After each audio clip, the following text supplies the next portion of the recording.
로마서 6장 15절부터 23절 말씀입니다. 함께 봉독하겠습니다. 그런즉 어찌하리요? 우리가 법 아래에 있지 아니하고 은혜 아래에 있으니 죄를 지으리요? 그럴 수 없느니라. 너희 자신을 종으로 내주어 누구에게 순종하든지 그 순종함을 받는 자의 종이 되는 줄을 너희가 알지 못하느냐? 혹은 죄의 종으로 사망에 이르고 혹은 순종의 종으로 의에 이르느니라. 하나님께 감사하리로다. 너희가 본래 죄의 종이더니 너희에게 전하여 준 바 교훈의 본을 마음으로 순종하여 죄로부터 해방되어 의에게 종이 되었느니라. 너희 육신이 연약함으로 내가 사람의 예대로 말하노니 전에 너희가 너희 시체를 부정과 불법에 내주어 불법에 이른 것 같이 이제는 너희 시체를 의에게 종으로 내주어 거룩함에 이르라. 너희가 죄의 종이 되었을 때에는 의에 대하여 자유로웠느니라. 너희가 그때에 무슨 열매를 얻었느냐? 이제는 너희가 그 일을 부끄러워하나니 이는 그 마지막이 사망임이라. 그러나 이제는 너희가 죄로부터 해방되고 하나님께 종이 되어 거룩함에 이르는 열매를 맺었으니 그 마지막은 영생이라. 죄의 삭은 사망이요 하나님의 은사는 그리스도 예수 우리 주 안에 있는 영생이니라. 아멘. 오늘 저는 로마서 6장 15절로 23절 말씀을 통해서 은혜 아래 있으니 라는 제목으로 함께 은혜를 나누고자 합니다. 이제 우리는 오늘로써 로마서 6장을 마치게 됩니다. 로마서 6장은 사도 바울이 1절에 그런즉 우리가 무슨 말을 하리요? 은혜를 더하게 하려고 죄에 거하겠느냐? 이 질문으로 시작을 했습니다. 여러분 기억나세요?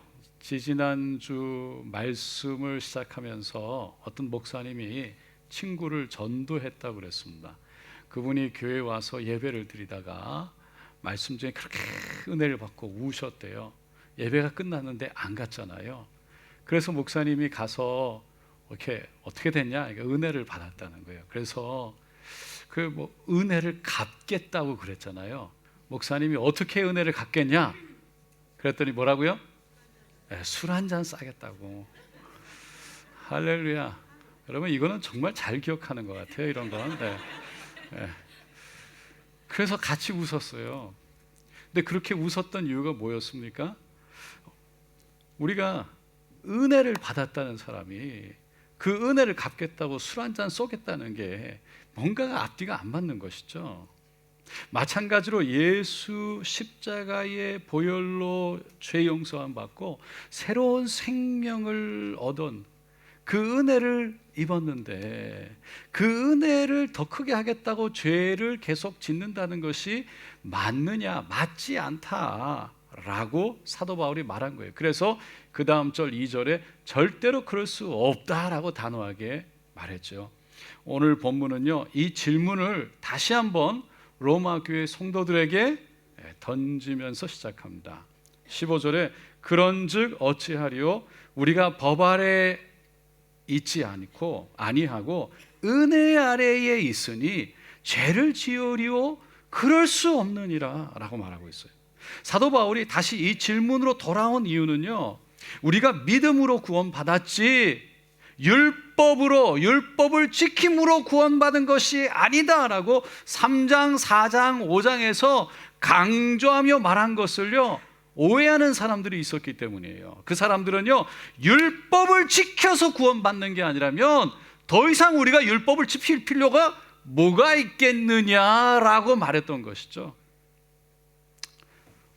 요즘 한국 영화나 드라마를 보면요, 그리스도인들, 기독교를 좀 오해해서 잘못 좀 그 이미지를 드러낼 때가 있어요.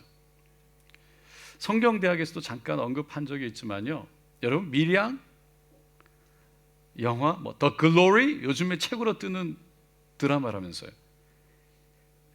밀양에서는 자식을 죽인 사람, The Glory에서는 학창 시절 때 그렇게 학폭을 하고 가해를 하고 괴롭혔던 사람이요, 나중에 시간이 지나고 나서 나 하나님 앞에 다 회개했어요, 저 용서를 내가 다 받았으니까 이제 나 떳떳해요, 정말 죄의식 없는 모습으로 고백하는 그 가해자의 모습이 그리스도인의 모습인 것으로 그려지는 거죠. 그것을 보는 수많은 사람들이 기독교에 대해서, 그리스도인에 대해서 오해를 하게 되는 거죠. 물론 하나님은요, 우리가 어떠한 죄를 지었다 할지라도 하나님 앞에 나가서 회개하면 그 죄를 용서해 주시는 줄로 믿습니다. 그게 놀라운 하나님의 은혜인 거예요. 하지만 그 은혜가 분명히 가해자에게도 피해자에게도 동일하게 부어졌지만 각자 개인에게 주어진 것이지, 그것을 개인적으로 은혜를 받은 것을 이해해야 되는데, 가해자가 나 그 은혜 받았어 라고 말하면서 피해자에게 내가 받은 그 은혜 당신도 인정하고 받아들이라고 말한다는 것은 맞지 않다는 거죠. 피해자가 개인적으로 하나님의 은혜를 경험하고 그 하나님의 은혜 속에서 용서하기 전까지는요, 그 죄에 대한 책임이 가해자에게 그대로 남아 있는 것입니다. 그래서 가해자가 그 책임을 지지 않고 하나님의 은혜만 주장을 한다면 예수 생명으로 치른 그 하나님의 은혜를 너무 값싼 은혜로 만들어 버린다는 거예요. 가해자는요, 하나님의 그 놀라운 은혜를 입었기 때문에 그 은혜가 너무나 소중하고 놀랍기 때문에 오히려 그 은혜를 입은 사람답게 그 입은 사람으로 사실은 더 사죄를 해야 되는 것이고 그 피해에 대한 책임을 지려고 노력을 해야 된다는 것이죠. 그것이 하나님의 은혜를 입은 사람이 보여야 할, 하나님의 은혜가 무엇인지를 아는 사람이 드러내야 할 올바른 자세이고 삶의 모습이라는 겁니다. 이와 마찬가지로 율법이 아니라 하나님의 은혜로 구원받은 사람은 이 은혜에 맞게 살아야 되는 것이지, 그 은혜에 합당하게 살아야 되는 것이지, 죄를 짓고 살면서 하나님의 은혜가 있으니까 괜찮아, 하나님의 은혜가 있으니까 죄를 지어도 괜찮아 라고 말할 수는 없다는 것이죠. 소유냐 삶이냐, To be or to have 라는 책의 저자로 알려진 독일 사회심리학자 에리 프롬이라는 사람이요, 1941년에 자유로부터의 도피라는 책을 냈습니다. 그 책은 독일 국민들이 이 혁명을 통해서 이루었던 이 바이마르 공화국을 내려놓고 포기하고 히틀러를 선택해서 오히려 스스로 복종을 선택한 이유를 연구한 책이에요. 그 책에서 에리 프롬은요, 사람들이 선택과 책임에 대한 이 무거운 자유를 감당하지 못해서 그 자유로부터, 그 자유의 무게로부터 스스로 도피했다라고 주장합니다. 그러니까 내가 선택하고 행동한 것에 대한 책임이 분명히 자유에는 따르게 되어 있는데 그 무게를 감당하지 못해서 다시 히틀러를 선택하고 내게 주어진 자유에 대한 책임과 무게를 그 히틀러에게 또 넘겼다는 거예요. 1994년에 개봉되었던 영화 중에 쇼생크 리뎀션이라는 영화가 있었어요. 제가 그 영화는 봤어요. 너무 재밌게 봤습니다. 그 영화 중에 종신형을 받았던 브룩스라는 노인의 이야기가 나와요. 50년 동안 감옥에서 갇혔어요. 그러다가 어느 날 정말 꿈에도 그리던 가석방을 허락을 받고요, 감옥 문을 나서지요. 그리고는 갑자기 찾아온 자유 때문에 이걸 어떻게 감당할 줄 모르는 삶으로 이어집니다. 작은 아파트에 살면서 낮에는 마켓에 가서 취직을 하고 마켓 점원으로 일을 해요. 그런데 감옥에서 기상시간, 식사시간, 메뉴, 취침시간까지 다 간수들이 정해주고, 그렇게 먹을 것 주고 입을 것 주고 화장실 가는 거, 수면 시간 모두 간수에게 허락받는 시간을 살다가 이제는 스스로 선택하고 자유롭게 살아가야 되는데, 간수고 뭐고 아무도 자신을 지시하는 사람이 없고 스스로 그거에 대해서 책임을 지고 생필품도 일해서 자신이 선택해서 사야 되는 그런 생활이 적응이 안 되는 거예요. 매니저가 화장실 가는 거 허락받지 않아도 된다고 누누이 얘기하는데도 누군가에게 허락받지 않고 화장실 가는 게 이게 불안해 오는 거예요. 결국 그 자유의 무게를 견디지 못해서요, 이 사람이 다시 감옥으로 가겠다고 결심을 해요. 그래서 막 일부러 인질을 벌렸지만 뜻대로 되지 않죠. 그래서 낙심을 하고요, 그 조그마한 자기 그 아파트 방에서 목을 메고 자살하고 맙니다.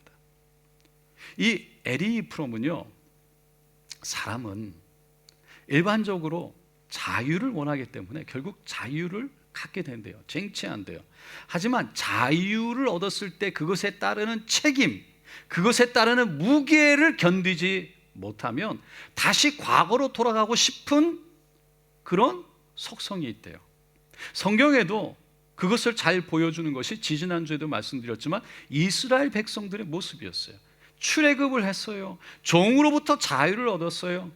너무나 기뻤어요. 하지만 그 기쁨도 잠시였고요, 40년 동안 광야 생활하는 동안에 순간순간 힘들 때 매번 그들은 다시 애굽으로 돌아가자고, 종으로 돌아가 사는 것이 차라리 낫겠다고 외쳤습니다.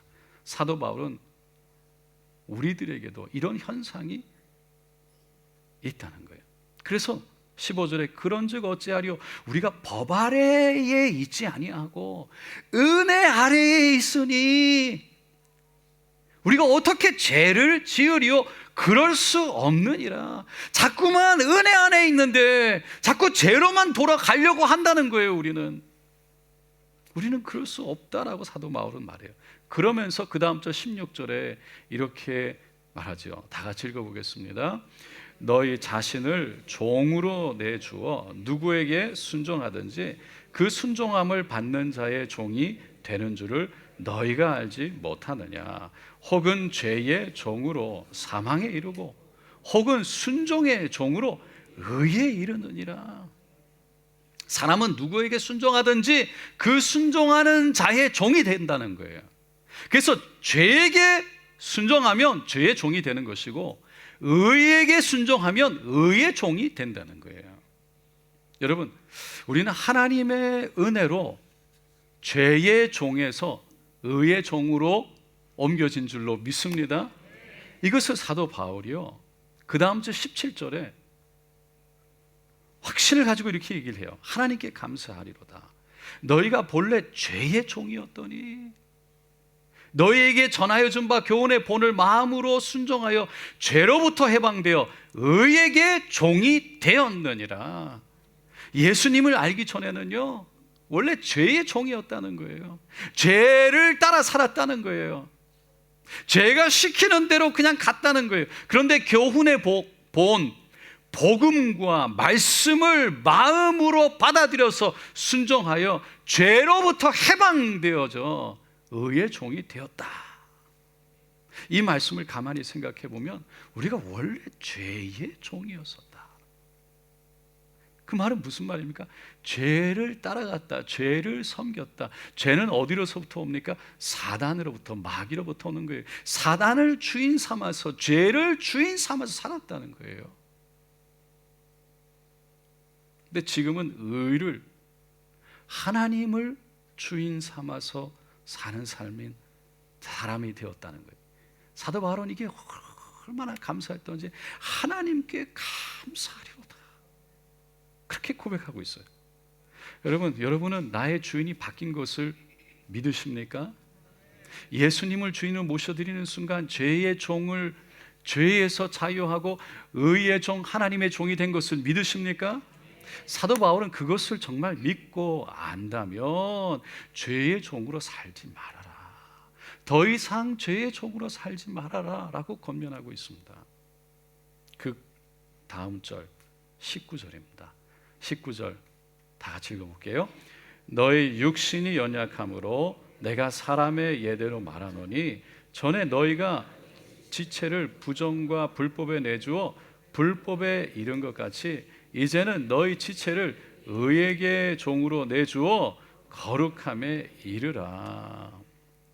이제 죄로부터 자유해졌으니 그 자유에 대한 책임, 그 자유에 대한 무게를 다 짊어지고 이제는 더 이상 죄를, 다시 말해서 죄를 짓고 안 짓고의 선택이 너에게 있으니, 그 책임이 너에게 있으니 이제는 너의 지체를 너의 선택에 의해서, 너의 몸을 너의 선택에 의해서 죄에게 종으로 내어주지 말아라 라고 말하는 거죠. 너의 지체를 의에게 종으로 내주어, 16절에서 너희 자신을 종으로 내주어, 내주는 주어는 바로 너희라는 거예요. 우리라는 거예요. 그러니까 누구에게 우리의 몸을 내어주느냐, 우리의 선택에 달려 있다는 거예요. 여러분은 여러분의 몸을 누구에게 내어주기를 원하십니까? 죄입니까? 예수님입니까? 여러분 정말 예수님이라면 왜 예수님입니까? 왜 예수님에게 여러분의 몸을 내어드리길 원하십니까? 여러분 이 질문이 너무나 중요한 이유는요, 그냥 무조건 예수님, 그냥 삐 예수님 정답 이게 아니라 왜 예수님이어야 하는지를 분명히 그 이유를 가지고 있을 때 죄가 우리에게 다가오더라도 여전히 우리가 예수님을 선택할 수 있는 힘이 우리에게 생기기 때문인 겁니다. 첫째로 죄의 종이 되면요, 그 마지막은 사망이라고 말하기 때문입니다. 20절 21절입니다. 다 같이 읽어볼게요. 너희가 죄의 종이 되었을 때는 의에 대하여 자유로웠느니라. 너희가 그때에 무슨 열매를 얻었느냐? 이제는 너희가 그 일을 부끄러워하나니 이는 그 마지막이 사망임이니라. 먼저 죄의 종으로 살았을 때는 의에 대해서 자유롭게 살았대요. 여러분 이게 무슨 말입니까? 의에 대해서는 자유롭게 살았다. 쉽게 말하면 그냥 막 살았다는 거예요. 그냥 가는 대로, 몸이 원하는 대로 그냥 막 살았다. 옳지 않게 살았다는 거예요. 점잖게 표현해서 그렇죠. 이건 엄청난 무서운 말이에요. 왜냐하면 그렇게 막 산 삶의 마지막은 사망이라고 말하기 때문입니다. 혹시 여러분 중에 나는 누구의 종도 아닙니다, 나는 누구의 종도 되고 싶지 않습니다 라고 말하고 싶은 분이 계실지 모르겠어요. 안타깝게도 현실은요, 사람은 다 누군가의 아니면 무엇인가의 종으로 살아간다는 사실이에요. 사람은 누구나 무엇인가를 위해서 살아가기 때문입니다. 돈을 위해서 살고, 일과 명예를 위해서 살거나, 자녀와 가족을 위해서 살거나, 자신을 위해서 살거나, 죽지 않고 살기 위해서 살거나, 자신이 생각하는 가치를 위해서 살아가는 거죠. 그 가치를 위해서, 자신이 소중하게 생각하는 것을 위해서 아침에 일어납니다. 밥을 먹습니다. 일을 갑니다. 돈을 법니다. 섬깁니다. 희생합니다. 자기 자신을 드린다는 거예요. 무엇인가에 매여 산다는 거죠. 그럼에도 불구하고 나는 무엇을 위해서 살기는 살아가지만, 그렇게 무엇을 위해서 살아가는 것은 맞지만 그렇다고 내가 그것의 종이 되어 살아가지는 않습니다 라고 말하고 싶은 분이 또 있을지 모르겠어요. 하지만 그것은 종이라는 단어를요, 우리가 어떻게 이해하느냐에 따라 달려 있어요. 그 차이점에 달려 있어요. 종이라고 해서요 아무 자유도 없는 그런 사람이 아니에요. 여러분 여전히 종이라도 자유의지는 있어요. 일을 시켰을 때 그 일을 내가 어떻게 할 거냐, 얼마만큼 열심히 할 거냐, 어떤 식으로 할 거냐는, 어떤 자세로 할 거냐는 종의 자유의지에 있는 거예요. 그건 아무도 못 건드려요. 그런데 변하지 않는 게 한 가지가 있어요. 그거는 누구를 위해서 여전히 살고 있고 누구를 위해서 일을 하느냐라는 거예요. 그러니까 마찬가지로 우리가 무엇을 위해서 살고 누구를 위해서 산다면 인정하고 싶지 않아도 우리는 그것에 매여 사는 삶, 종이 되어 사는 삶을 살고 있다는 거예요. 근데 우리 믿는 사람들은 이 땅에서 똑같이 자녀들을 키우고 가정을 지키고 돈을 벌고 일을 하고 섬기며 살아가지만 그 모든 것은 우리의 주인 되신 하나님을 위해서인 줄로 믿습니다. 이렇게 하나님을 위해서 산다는 것, 하나님의 종으로 산다는 것. 여러분, 제가 종종 하니까 아직 그 종에 대한 단어가 부정적으로 느껴지는 분이 계실지 모르겠어요. 아니, 누가 이 세상에서 종으로 살고 싶어하는 사람이 누가 있습니까? 그럴지 모르겠습니다. 그런데 있습니다. 미국에 노예 해방이 있기 전에 있었던 일이죠. 뉴 얼린스 주에서 노예 시장이 열렸는데 경매에 붙여졌던 노예가 이 흑인 혼혈 소녀였어요. 아주 이쁘게 생긴. 평상시와 같이 경매자들이 모여서 가격을 부르기 시작하는데 500불, 600불, 700불, 800불, 900불, 그 당시에 1000불을 부르니까요 가격이 너무 높아서 사람들이 우르르 떨어져 나갔어요. 그런데도 계속 가격을 부를 기세니까 어느 신사가 손을 번쩍 들이 1450불. 그러고 나니까 아무도 더 이상 가격을 부르지 못하는 거예요. 그 신사는 노예 해방을 외쳤던 북쪽 지방에서 온 사람이었어요.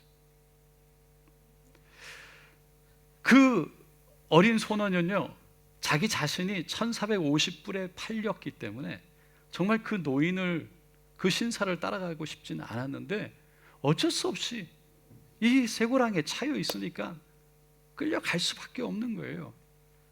그런데 가다가 노인이 그 소녀에게 그 모든 것을 풀어주면서 종이 쪽지 한 장을 내밀어요. 이 증서는 너의 자유를 보장하는 증서란다. 이제부터 너는 종이 아니고 자유인이야. 너 마음껏 그 자유를 만끽하며 살아라. 근데 그 소녀가요 믿어지지 않는 거예요.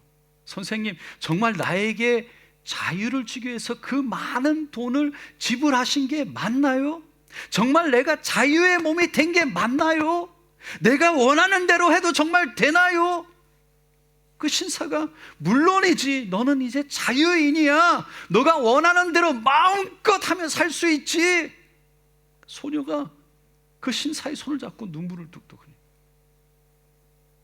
선생님, 저는 평생 선생님하고 함께하고 싶어요. 선생님을 섬기며 선생님을 따라가고 싶어요. 저를 선생님의 집에 데려가 주세요. 그녀는요, 그 소녀는 더 이상 노예가 아니었어요. 종이 아니었어요. 자유인이 되었어요. 그럼에도 불구하고 그 신사의 은혜가 어떤 은혜인지, 그 은혜가 너무나 크게 다가오면서 자신은 더 이상 종이 아니지만 자유인으로서 종의 모습으로 그 노인과 함께 살고 싶다고 고백했던 것이죠. 이것이 바로 죄로부터 자유함을 입은 그 하나님의 은혜가 어떤 은혜인지를 깨달은 사람들이, 아는 사람들이 하나님을 위해서 살겠다고 고백하는 이유가 된다는, 이유라는 것입니다. 둘째로, 그렇게 하나님을 위해서 살겠다고 고백되어진 사람들, 그 사람들의 마지막은 영생이기 때문이라고 말합니다. 22절 23절 말씀 다 같이 읽겠습니다. 그러나 이제는 너희가 죄로부터 해방되고 하나님께 종이 되어 거룩함에 이르는 열매를 맺었으니 그 마지막은 영생이라. 죄의 삭은 사망이요 하나님의 은사는 그리스도 예수 우리 주 안에 있는 영생입니다. 죄를 따라서 죄의 종으로 살게 되면 그 결과는, 그 끝은 사망이지만 하나님의 종이 되어서 거룩함의 열매를 맺고 살아가면 그 끝은 영생이다 라고 말하고 있습니다. 이렇게 누구를 위해서 사느냐, 누구를 주인으로 모시고 사느냐에 따라서 결국 마지막에 사망이냐 생명이냐 영생이냐로 갈린다는 거예요. 그래서 사도 바울이 로마 교회 성도들을 위해서 진정으로 하나님의 종으로 살기를 내가 원한다 권면한 것이죠. 그러면 여러분, 우리가 하나님의 종으로 사는 것이 곧 복이고 영생을 얻는 길이라는 것을 알게 되었는데, 하나님의 종으로 산다는 것은 어떤 삶을 말하는 것일까요? 여러 가지가 있겠지만 딱 한 가지로, 하나로 요약한다면요, 하나님의 자리에 앉지 않는 것입니다. 마태복음 21장에 보면 예수님이 마지막에 예루살렘 성전에 들어가서 많은 사람들을 놓고 가르치는 장면이 나오는데, 그때 포도원 주인의 비유를 얘기해요. 어떤 한 집주인이 포도원을 만들어 놓고 산 울타리를 치고요, 거기에다가 포도즙을 짤 수 있는 틀도 만들어 놓고, 그리고 망대를 만들어서 이렇게 지킬 수 있도록 다 해놓고서는 그 포도원을 농부들에게 세를 주고 먼 나라로 떠났다는 거예요. 시간이 지나서 이제 열매가 맺힐 때가 돼서, 추수할 때가 돼서 포도원 주인이 자신의 종들을 보냈습니다. 추수한 것을 걷어오려고, 어느 정도 자기 주인에게 받을 수 있는 것을 걷어오려고. 그런데 포도원 농부들이요, 이 포도원에 대한 욕심 때문에, 주인은 저 멀리 안 보이는 데 있으니까 이거 내가 그냥 가로채면 된다고 생각해서요, 그 종들을 하나는 심히 때리고 하나는 죽이고 하나는 돌로 쳐서 내쫓았대요. 그 돌아온 종들을 보고 주인이요, 다시 더 많은 종들을 보냈어요. 근데 동일하게 똑같이 대하고 내어 쫓아버렸어요. 그 주인이 생각하기를, 아무리 그래도 그렇지, 내가 아들을 보내야 되겠다. 아들이 가면 그들이 말을 들으리라 생각한 거예요. 근데 아들을 보냈는데, 이 포도원 농부들이요, 오히려 상속자가 왔으니 우리가 그를 죽이고 포도원을 빼앗자, 그렇게 결의를 하고요, 포도원 밖으로 끌고 나가서 거기에서 죽여버렸어요. 이 아들의 비유는요, 아들은 바로 예수님을 의미하는 것이죠. 그러면서도 이 교훈을 통해서 우리가 받을 수 있는 또 다른 하나 중요한 것은, 농부는 농부일 뿐이지 결코 포도원의 주인이 될 수가 없다는 거예요. 주인이 아니라는 거예요. 마찬가지로 하나님의 종은 종일 뿐이지 결코 하나님의 자리에 들어가서는 안 된다는 거예요. 실제로 있었던 일입니다. 어느 젊은 목사님, 그 목사님이 나이 드신 선배님 교회에 헌신 예배가 있어서 초청받아 말씀을 전하러 갔대요. 근데 헌신 예배 중에 나이가 많이 드신 권사님이 나와서 대표 기도를 하는데, 30대 초반의 목사님이 강사로 오셨으니까 그 목사님을 위해서 이렇게 기도합니다. 하나님, 오늘 단위에 세우셔서 말씀을 증거하실 젊은 종님을 기억하셔서 하나님의 말씀을 잘 전하게 하옵소서. 거기까지 기도했으면 좋았을 텐데, 담임 목사님을 위해서 기도하는 거예요. 50대 중반쯤 된 목사님, 하나님, 우리 교회 담임을 하시는 노종님을 붙들어 주셔서 목회를 잘 하실 수 있도록 인도하여 주옵소서. 그 기도하고 내려왔어요. 그랬더니 담임 목사님이 이제 젊은 강사 목사님을 소개할 차례가 되었어요. 이제 늙은 종놈이 우리 교회에 오신 젊은 종놈을 소개하도록 하겠습니다. 예배에 참석한 모든 성도님들이 그때 뒤집어졌대요. 웃음이 끝나니까 담임 목사님이 이렇게 얘기하는 거예요.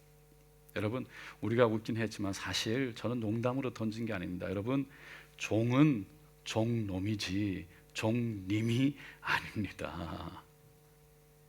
종은, 하나님의 종은 하나님의 종으로 있어야지 스스로 자기가 종님이 되어서는 안 된다라는 의미죠. 여러분, 우리는 목회자든 목사든 평신도든 다 하나님의 종인 줄로 믿습니다. 오늘 설교책에서 말하고 있는 것처럼 우리는 하나님의 은혜 아래에 있는 것입니다. 그래서 그 하나님의 우리를 죽기까지 사랑하시는 그 은혜가 어떤 은혜인지를 알기 때문에 그 은혜를 입은 사람답게, 그 입은 사람으로 그 은혜가 어떤 은혜인지를 아는 사람처럼 거기에 걸맞는 의의 모습으로 살아가야 될 줄로 믿습니다. 그래서 제가 다가올 때, 제가 유혹할 때 그 은혜를 다시 한번 기억하고 그 은혜의 마지막이 하늘 영생인 것을 기억하면서 날마다 이겨내시기를 예수님의 이름으로 축원드립니다. 기도하겠습니다.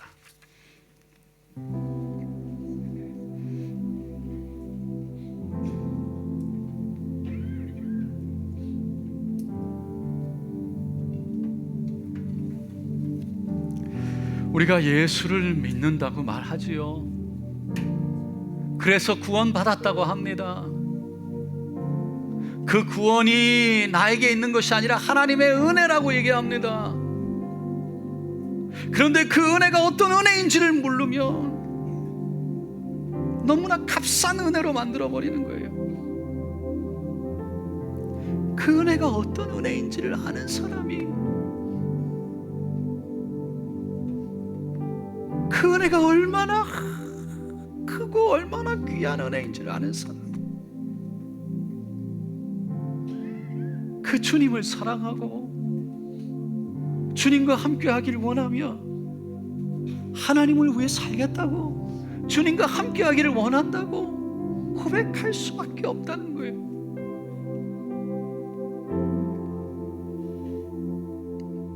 그래서 누군가 얘기하죠. 교회 안에 많은 사람들이 와서 예배를 드리지만 그렇다고 다 천국 가는 거 아니라고. 왜 그렇습니까? 정말 그 은혜를 모르면, 그 은혜가 어떤 은혜인지를 모르면, 은혜를 받았다고, 은혜를 입었다고 얘기를 하지만 그 은혜가 얼마나 소중한지를 모르기 때문에 값싼 은혜로 여전히 변함없이 죄 가운데, 그 죄로부터 이미 자유해진 하나님의 은혜 가운데 있는 책임을 망각하고 그냥 살아간다는 거예요. 돌이키지 않고.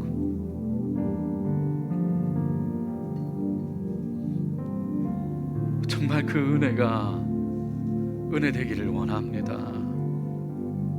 하나님, 십자가에서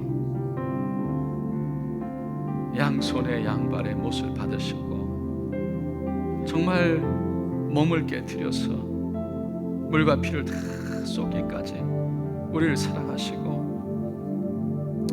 이제는 우리가 정말 죄의 종으로 살았던 우리들이 그 하나님의 은혜로 의의 종으로 부름을 받았으니 하나님, 우리에게 있는 이 은혜를 지킬 수 있도록 도와주시옵소서. 이 은혜가 어떤 은혜인, 우리가 어떻게 은혜를 지켜왔는지 너무나 쉽게 죄에게 우리의 몸을 내어주지 않도록 주님 붙들어 주시옵소서. 이 귀한 은혜를 너무 쉽게 내어주지 않도록 우리를 인도하여 주시옵소서. 우리 함께 주여 간절히 세워 부리고 기도하겠습니다. 주여, 주여, 주여. 할렐루야, 할렐루야, 할렐루야, 할렐루야, 할렐루야. 하나님 도우소서. 주여, 어떤 은혜인지 알게 하소서. 주여, 십자가의 은혜가 어떤 은혜인지 때까지 주여 날마다 기억하게 하소서. 날마다 그 은혜 안에 있게 하소서. 날마다 그 은혜를 기억하게 하소서. 주여, 그래서 그 은혜를 받은 사람, 그 귀한 은혜 안에 있는 사람처럼 할렐루야 살아가게 하소서. 주여, 우리 안에 있는 이 소중한 은혜를 지키게 하소서. 지켜내게 하소서. 저버리지 않게 하소서. 주여, 하늘의 영광, 하늘의 영생을 향해서 하나님 귀한 은혜, 이 소중한 은혜 아버지여, 아버지여 붙들어 주소서. 주여, 주를 위해, 주를 향해 살아가기를 원합니다. 주를 사랑하기를 원합니다. 주여, 주님 사랑합니다. 주님이 계신 곳에 있기를 원합니다. 주님과 함께하기를 원합니다. 주님 동행하기를 원합니다. 주여, 주님께 매여 살기를 원합니다. 할렐루야, 할렐루야, 할렐루야, 할렐루야, 할렐루야.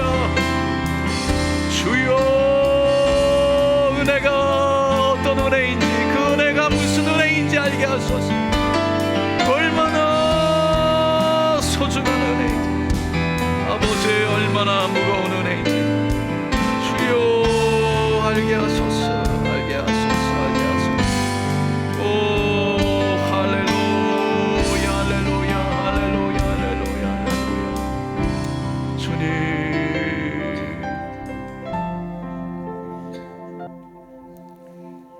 그 은혜가 어떤 은혜입니까? 무슨 은혜입니까? 정말 그 은혜가 소중합니까? 그 은혜가 너무 정말 여러분 마음속에 살아있습니까? 너무 감사합니까?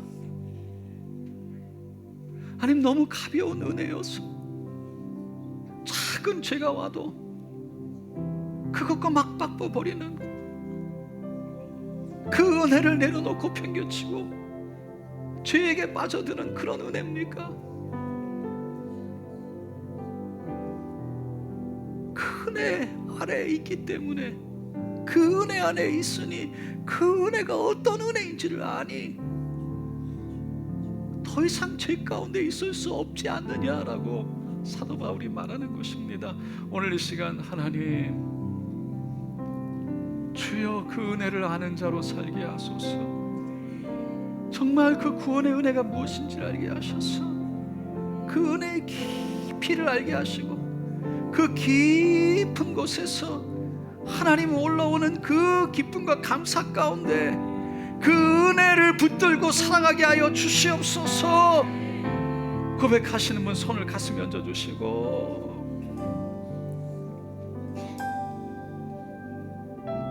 이 시간 아픈 곳에도 믿음으로 손을 얹고 함께 기도하겠습니다.